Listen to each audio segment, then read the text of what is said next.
The stars above the human colony of Earth had long been the backdrop to a quiet, yet steadily growing, ambition. For centuries, humanity had been an inconspicuous species, lost in the vast expanse of the galaxy. Although their technology advanced, they were constantly overshadowed by the more established and powerful alien races. Yet, within the dark recesses of Earth's deep space military bases, an unseen revolution was quietly unfolding. The humans had finally harnessed the full extent of their potential, not just their technological prowess, but their relentless will. At first, it was only whispers. Senior officers in the United Earth Command had heard rumors of strange breakthroughs. But when the first prototype of the Aegis-class dreadnought, a ship unlike anything the galaxy had ever seen, emerged from the human docks, all doubts were erased. The ship's dark hull was an enigma, its design defying conventional galactic principles of warfare. More remarkable, though, were the stories of the crew who flew it. Veterans of the wars on Earth, soldiers and officers who had long ago lost their sense of fear, led the charge. No one had expected the humans to fight back. For centuries, they had been bullied, their worlds frequently raided by pirates, and their people subjected to the whims of more powerful empires. But what the galaxy did not anticipate was the furious determination of an entire species willing to risk everything. Their time had come. They had built not just ships, but war machines capable of going toe-to-toe with the likes of the Giartol Imperium and the Zarnak Alliance. The Aegis class was only the beginning. In secret facilities scattered across the solar system, the human race had constructed an entire fleet of ships, each more powerful and advanced than the last. Their fleet was a fusion of science, tenacity, and the sheer will of human spirit, designed not just for war, but for survival. On the eve of the first full-scale deployment, humanity's most prominent leaders met in a secret command center. President Lydia Farrell stood before a massive screen, which displayed the final plans for their first major operation. A strategic strike aimed at a key Giartol outpost located on the barren moon of Vornak. Intelligence had confirmed that the Giartol were preparing to launch a series of devastating strikes against human colonies scattered in nearby star systems. This would be the first official mission of the newly formed United Earth Warfleet. "We have a singular goal," President Farrell said, her voice cold but resolute. "To send a message to the galaxy that humanity is no longer to be underestimated. That we will not be pushed aside any longer. Tonight, we launch the Warfleet. And with it, we remind the stars that we are not a species to be ignored." Farrell's words reverberated throughout the room. The officers and commanders surrounding her were men and women whose faces were etched with years of sacrifice. Some had witnessed the brutal destruction of Earth's major cities, others had seen the devastation of their colonies at the hands of alien invaders. Now, they stood united, their resolve hardening with every word Farrell spoke. Meanwhile, across the galaxy, the Giartol Empire's leaders were preparing for what they believed would be a routine sweep of human territories. Their militaristic government had spent centuries quashing the rise of weaker species, and they assumed humanity would be no different. To them, humans were mere insects, pathetic and insignificant. The arrival of the first human warship would only confirm their belief that this species was no threat. But the Giartol Empire's perception was about to shatter. As the last checks were completed and the Aegis-class dreadnought lifted off from Earth's surface, an eerie silence filled the command deck. The crew, seasoned and unflinching, knew the weight of what they were about to do. This was not just a military operation. This was the beginning of a new era. Initiating warp jump to Vornak, Captain Alex Harris declared, his hands steady on the controls. "All systems green. We are ready to show them what humanity is made of." The fleet, an armada of shining vessels powered by cutting-edge technology and the ambition of an entire species, entered the swirling depths of faster-than-light space. The journey to Vornak would take hours, but in that time, every human aboard every ship knew that they were setting the stage for something much larger than a mere battle. This was their declaration. Their war for survival. They would no longer be content to live in the shadow of the stars. Now, they would make their mark, and the galaxy would tremble at the sound of their warfleet's roar. The first human warfleet had taken flight. And the galaxy's powers, those who had long dismissed humanity as weak and insignificant, were about to realize something far more terrifying than any weapon in existence: humanity's resolve. As the fleet jumped through the vast, star-streaked expanse of faster-than-light travel, every ship was a beacon of humanity's newfound strength. The Aegis-class dreadnought led the charge, flanked by a dozen smaller but equally formidable warships. Each vessel was a testament to human ingenuity, sleek, deadly, and brimming with cutting-edge technology designed to take down the most advanced alien defenses. Yet the human commanders knew the stakes were higher than just the success of this mission. This was humanity's introduction to a galaxy that had never before taken them seriously.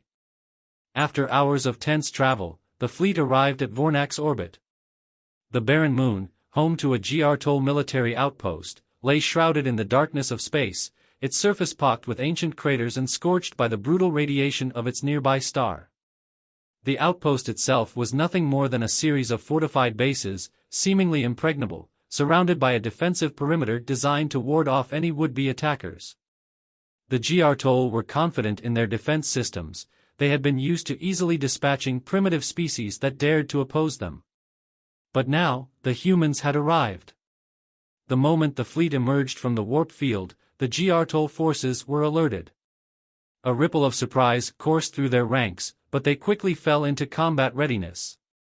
The Grtol Imperium had an extensive military, but they had never fought a war with a species like humanity, a species that would never relent.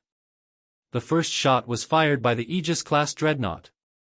A series of precise railgun rounds sped through space, tearing through the Grtol's outer defense grid. The Grtol scrambled, sending out waves of fighter ships to intercept the incoming threat, but they had underestimated the efficiency and deadly accuracy of human weapons. The human ships fired in unison, their coordinated assault creating a storm of destruction. As the first Grtol fighter ships were torn apart by human missiles, the Grtol commanders aboard the outpost reeled in disbelief. The humans' attacks were fast, methodical, and devastating, far more effective than they had ever imagined. The Grtol had expected the humans to rely on brute force, but what they were encountering was a focused, intelligent warfare strategy that was impossible to counter. In a desperate bid to regain control, the Grtol dispatched a fleet of warships to defend their base. The human fleet, however, was already prepared. The humans had studied Grtol tactics and technology for years, anticipating their moves before they could even launch them. As the Grtol warships closed in, the human fleet executed a flawless evasive maneuver, weaving between asteroids and debris fields to avoid the Grtol's initial salvo. Captain Alex Harris watched the battle unfold from the bridge of the Aegis. His eyes narrowed as he assessed the situation.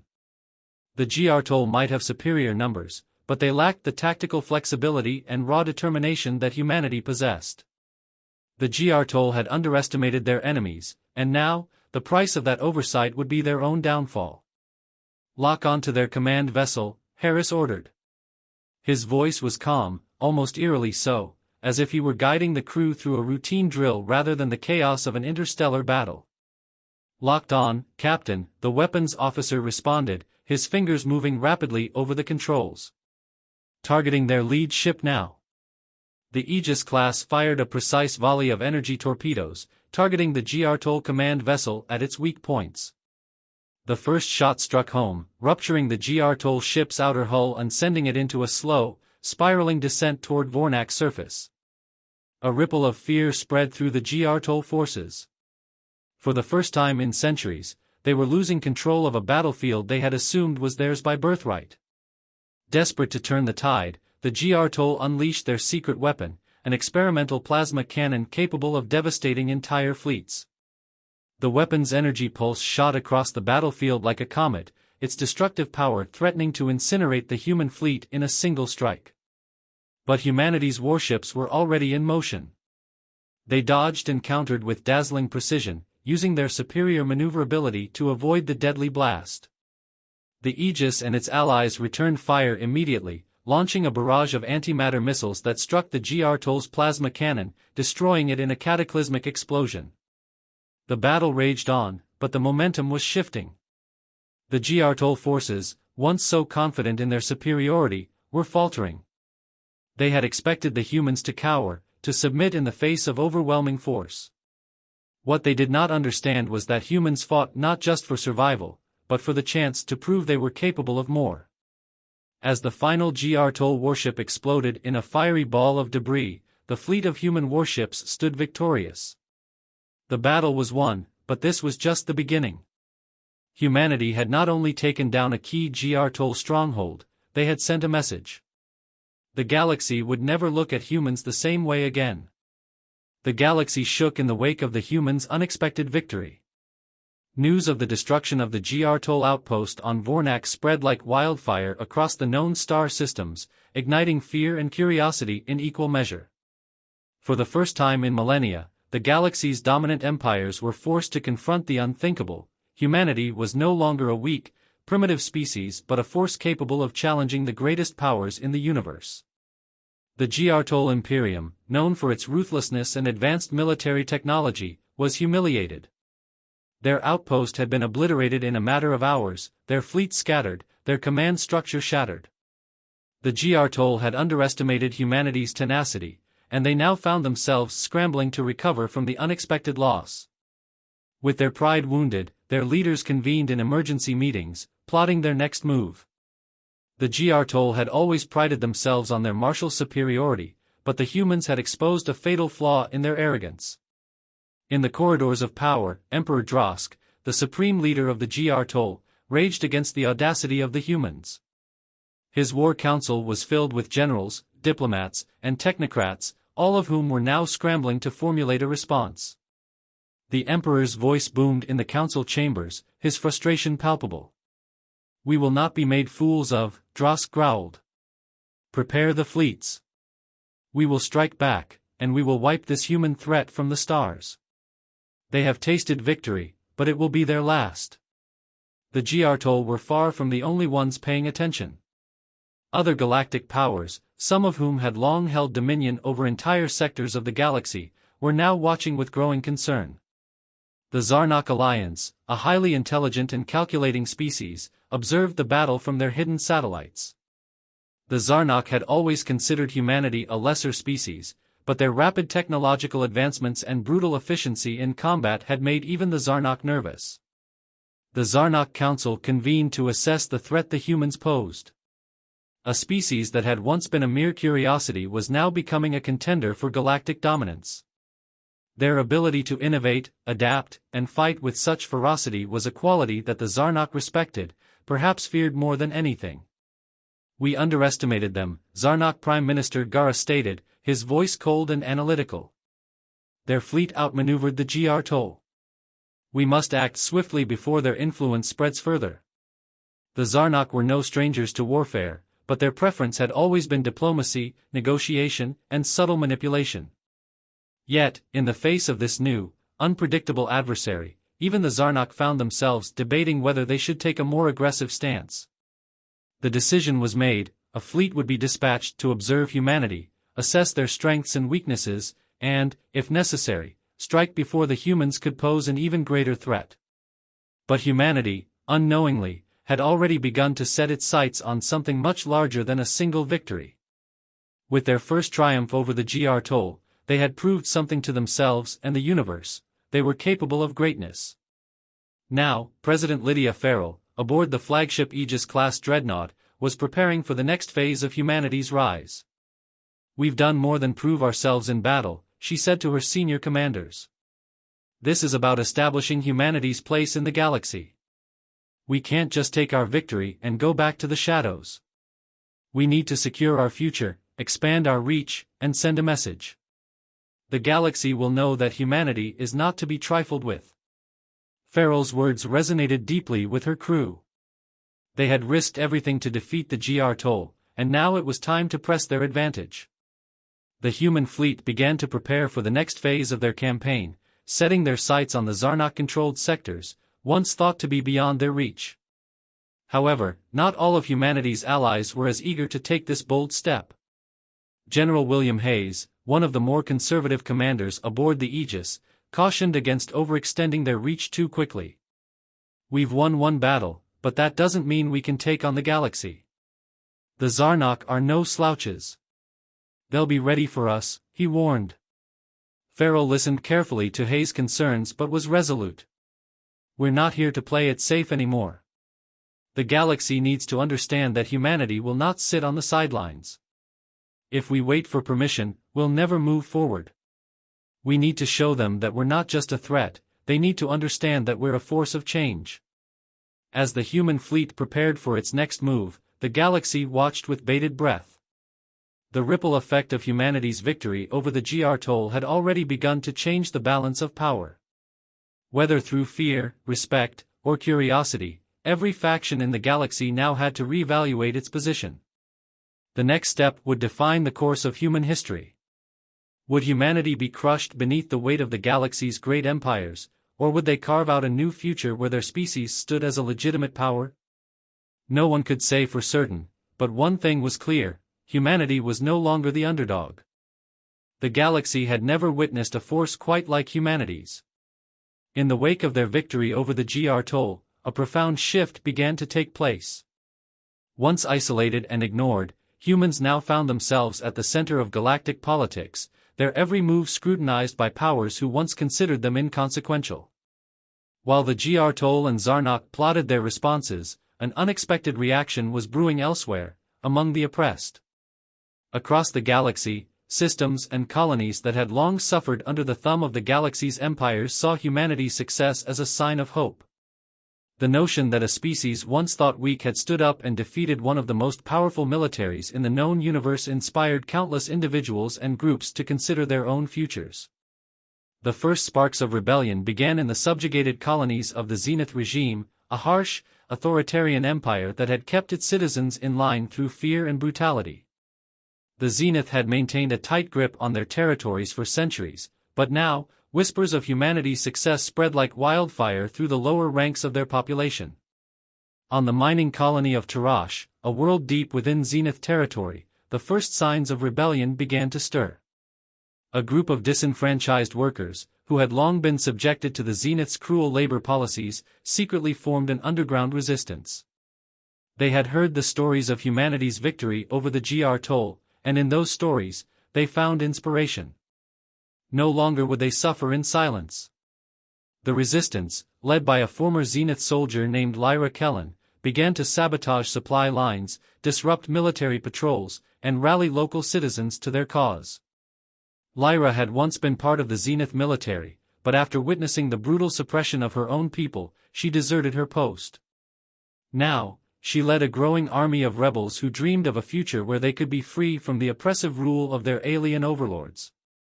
"We are not slaves," Lyra declared to her growing force one night, standing before a group of ragtag soldiers and civilians. "Humanity has shown us what's possible. If they can fight back, so can we. The stars are ours to claim." The rebellion spread quickly across Zenith-held systems.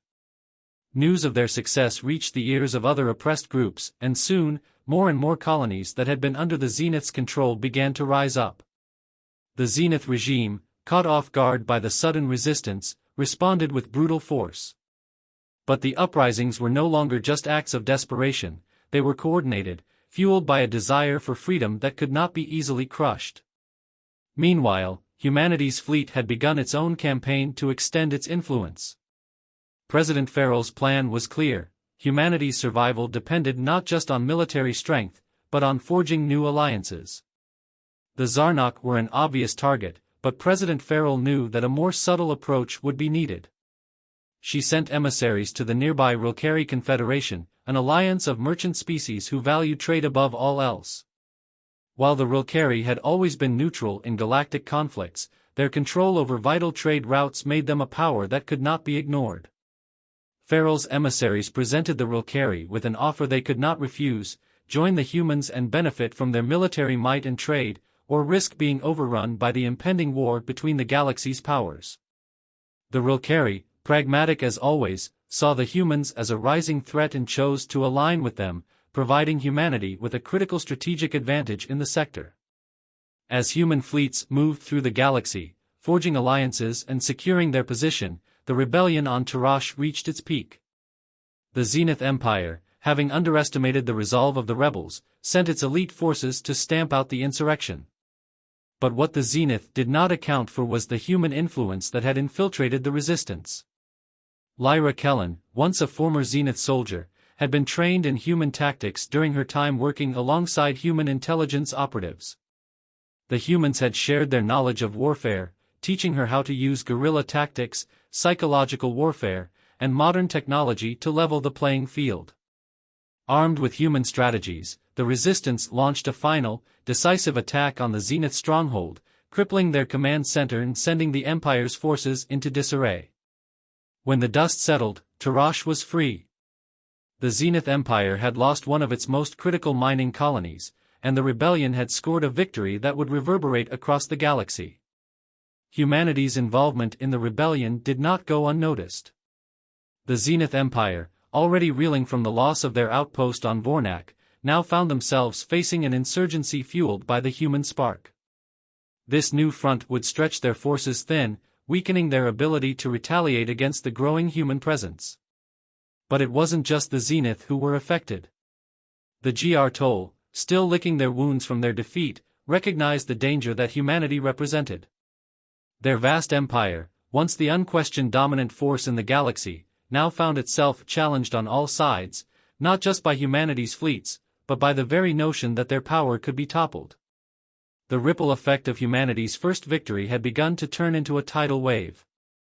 What started as a single, audacious strike against the GR Toll was now morphing into something far larger. Rebellions were spreading, alliances were forming, and the balance of power was shifting with every passing day. Humanity, once relegated to the fringes of galactic politics, was now the catalyst for a galaxy-wide revolution. The question remained, would the empires of the galaxy crush humanity underfoot, or would they be forced to acknowledge the inevitable rise of a new power? The galaxy was trembling under the weight of change. As rebellion spread and humanity's influence expanded, the established empires of the galaxy were being forced to act. The Giartol Imperium, humiliated by their defeat at Vornak, the loss of a crucial outpost, and the sudden rise of human-backed uprisings, was the first to launch a counteroffensive. But they were not alone in their fury. In the dark recesses of their war rooms, the leaders of the Zarnak Alliance convened. For all their intelligence and sophisticated diplomacy, the Zarnak had underestimated humanity's unyielding will. In their centuries of galactic dominance, the Zarnak had never once encountered a species that refused to stay in its place, that would fight not just to survive but to rise. "We must strike now," Zarnak Prime Minister Gara said, his sharp features creased in thought. "Humanity is spreading like a virus.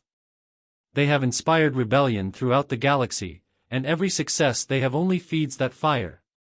If we wait any longer, the entire galaxy could be in turmoil. We must act quickly, before their influence becomes unassailable." The Zarnak, who had once relied on subtle manipulation and cold diplomacy, now found themselves preparing for all-out war. They had seen how humanity had turned the tides of battle, how their fleets fought with coordinated precision and overwhelming force. The Zarnak would not allow their carefully cultivated peace to crumble at the hands of a newly emerging power.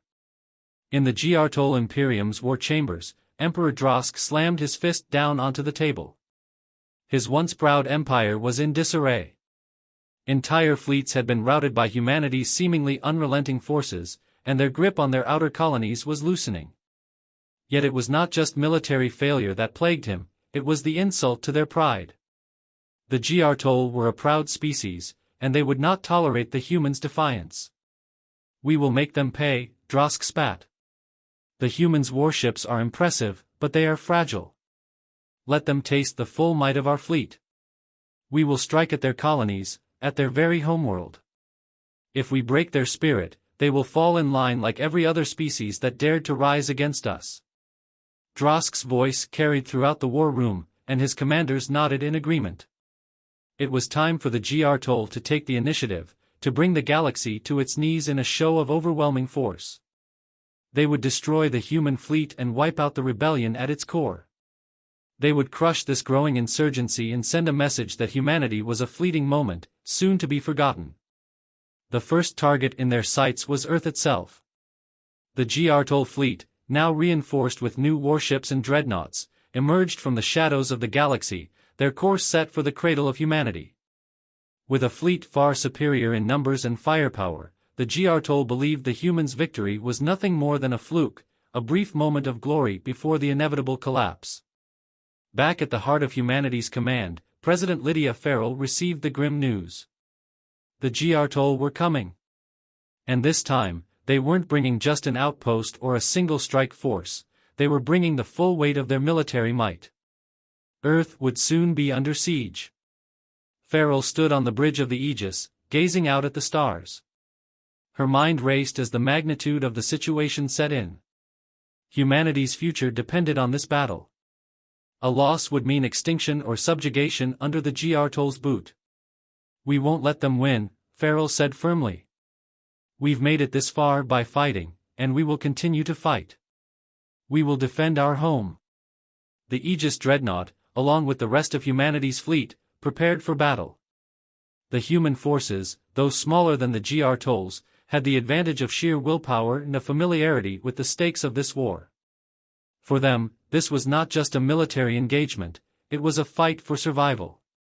And that made them stronger than any opponent. As the Giartol fleet neared Earth, a fierce sense of resolve gripped the hearts of every human in the war room. Captain Alex Harris, ever the steady hand, addressed his crew. "This is it," Harris said, his voice calm but laced with determination. "We've been through hell together. But now, we defend our home. We show the galaxy what humanity is capable of. We show them that the human spirit is unbreakable." The Giartol ships moved into orbit, their weapons primed, their strategy clear. They would strike Earth with everything they had, overwhelming the planet's defenses and razing it to the ground. Their fleet, vast and powerful, loomed ominously above humanity's homeworld. But just as the first volleys of plasma fire began to rain down on Earth's surface, something unexpected happened. From the depths of space, a new force emerged, a fleet unlike any the Giartol had anticipated. The human fleet, with its advanced ships and unparalleled unity, sprang into action, launching a counteroffensive with deadly precision. The Aegis led the charge, its weapons delivering a crippling blow to the Giartol flagship in a single, devastating strike. The Giartol commanders were momentarily stunned. They had assumed victory was certain. But humanity, once again, had defied their expectations. "Engage all weapons," Drosk ordered, desperation creeping into his voice. "Crush them now." The battle over Earth intensified, ships colliding in a blinding display of light and energy. The human fleet, though smaller, fought with everything they had. The Aegis was everywhere, delivering precise strikes, coordinating assaults, and leading the charge against the larger Giartol ships. But the Giartol were relentless, their sheer numbers and firepower testing humanity's resolve. Earth, the cradle of humanity's rebirth, was caught in the heart of the storm. Every human in the fleet knew that this was the fight of their lives. As the battle reached its peak, it became clear that humanity would either rise as the galaxy's new power, or be crushed beneath the relentless might of the Giartol and the galaxy's ancient empires. The future of the galaxy was now in the hands of those who had once been deemed too weak to matter. And the humans had no intention of going quietly. The battle for Earth raged on, and the galaxy was holding its breath. Humanity, despite the overwhelming odds, had managed to stand its ground. The Giartol fleet, for all its might, found itself locked in a brutal struggle with the humans' smaller but more determined force. Every inch of space around Earth was filled with the fire of war as human and Giartol ships clashed in violent displays of destruction. The Aegis, at the heart of the human fleet, was in the thick of the action. Its hull was scarred, its systems pushed to their limits, but it had become the symbol of humanity's unyielding resolve. President Farrell, observing from the bridge, felt the weight of the moment pressing down on her. Victory or defeat would be decided here, and the stakes were higher than ever. "Status report." Farrell barked as another blast rocked the ship. "Shields are holding at 50%, ma'am. The Giartol flagship is on the move, but we've disabled their rear thrusters," Captain Harris replied, his voice steady even under pressure.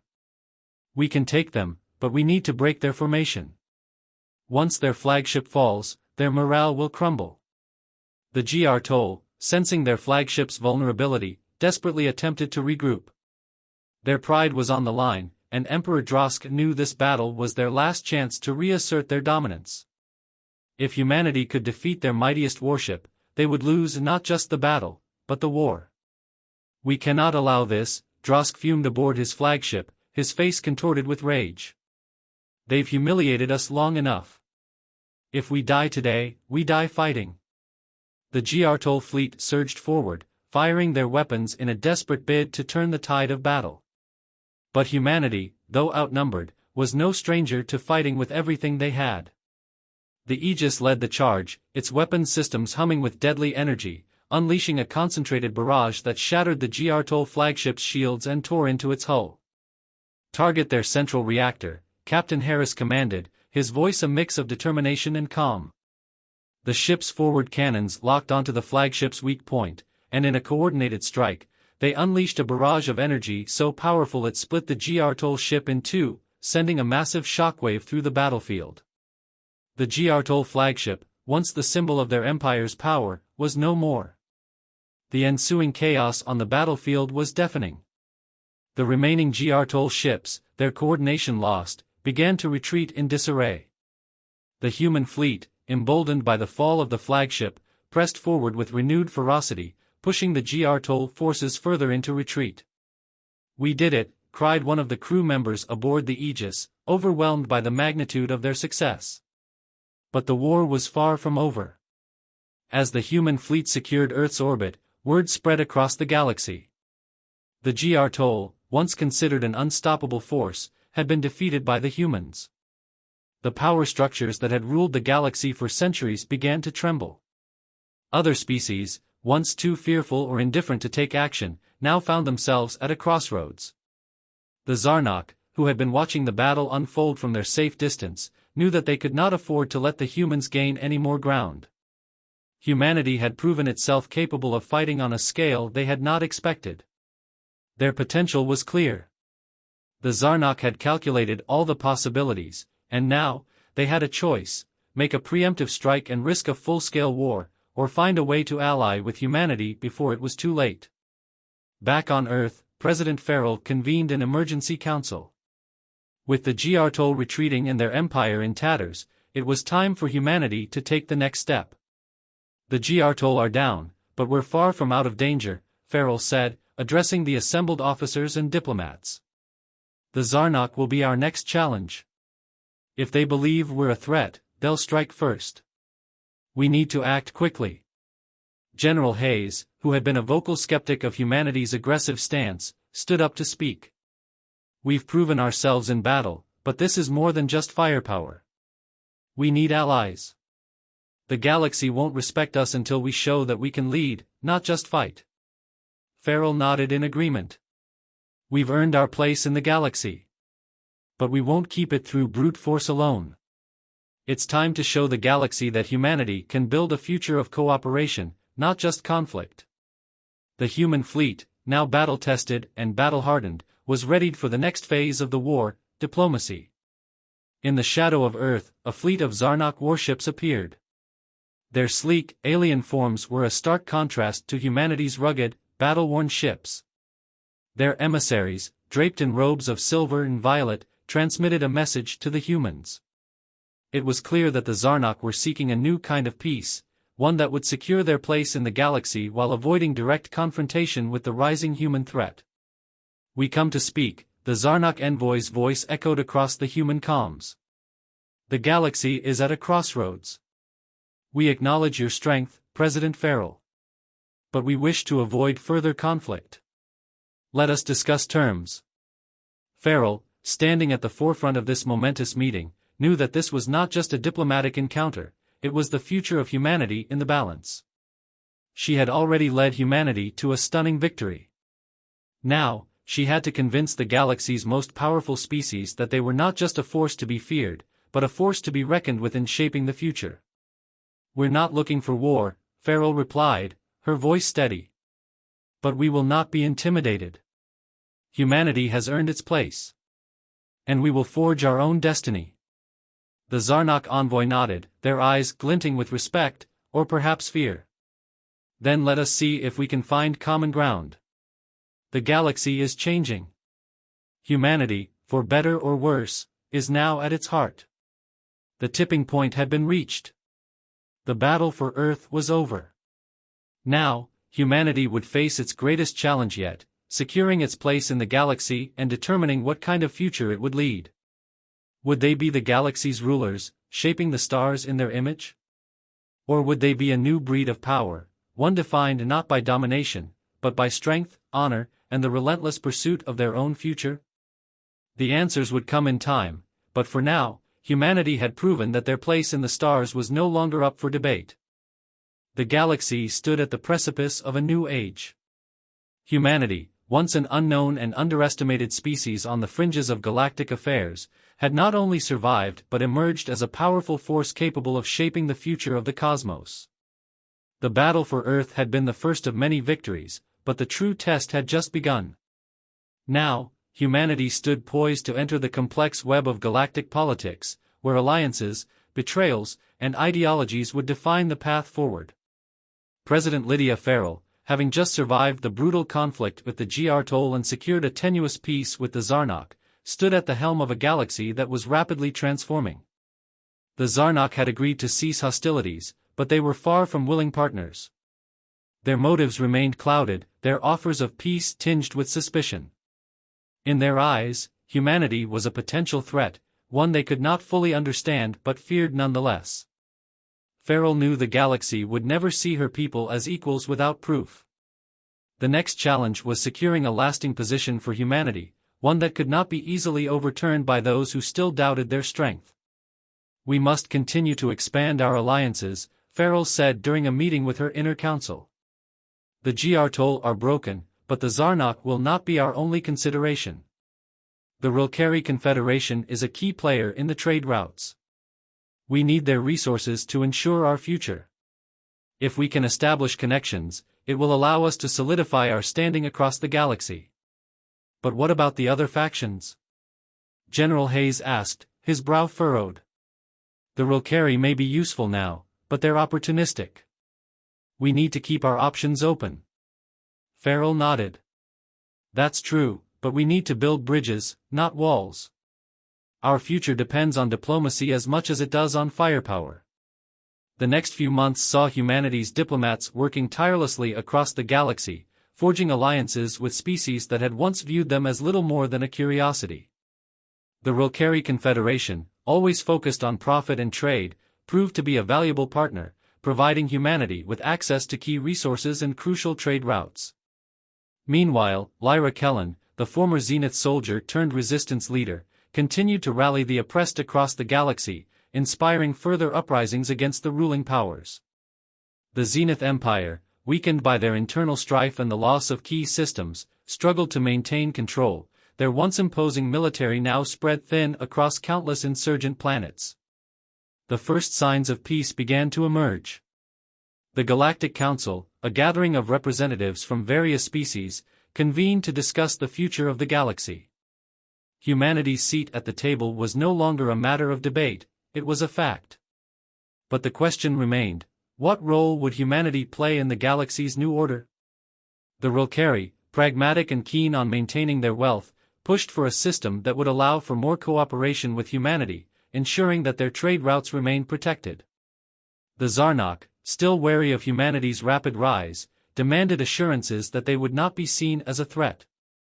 They proposed a military pact, one that would ensure mutual protection but would also prevent either side from taking any aggressive action without the other's consent.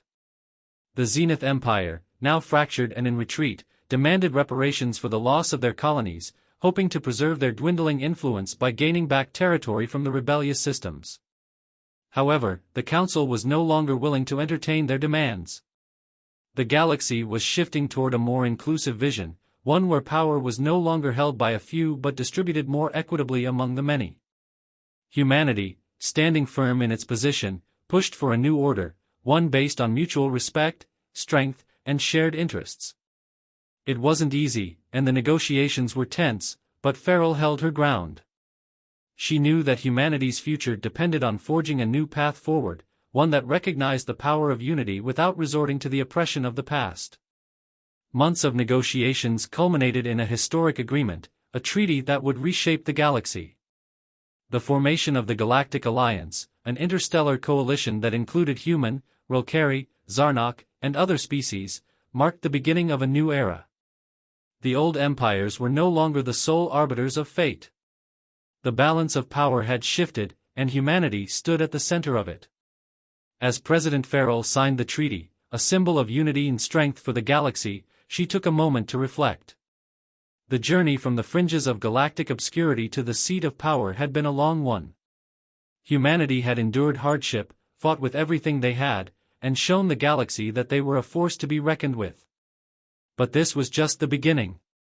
The road ahead would be fraught with challenges, power struggles, betrayals, and the inevitable clashes of ideologies, but humanity had proven that they were resilient, resourceful, and relentless. The final speech at the signing ceremony was Farrell's. Her voice echoed through the Grand Chamber as she addressed the representatives of the new Galactic Alliance. "Today marks a turning point in the history of the galaxy," she said. "We stand here not as conquerors, but as equals. Humanity has shown that we can rise from the ashes, that we can stand strong even when faced with overwhelming odds. We are not here to dominate or enslave, we are here to build, to create, and to shape a future where all species can thrive. The galaxy is a vast and wondrous place, but it is no longer a place of division and fear. It is a place where cooperation and strength can coexist. Let this be the beginning of an era where no species is too weak to matter, and no power is too strong to fall. Together, we will chart a new course for the stars." As the treaty was finalized and the representatives of the galaxy's great powers looked on, it became clear that humanity had not just survived the crucible of war, it had emerged as a leader in the galaxy. The old ways were gone. The new order had begun. And humanity, with its unyielding will and boundless potential, was at the heart of it. The first human Warfleet had taken flight, and with it, the galaxy had finally understood true fear. But fear was no longer the tool of oppression, it had become the catalyst for a future where humanity would not just survive, but thrive, alongside all those willing to join them in building a new era among the stars. The galaxy would never be the same again.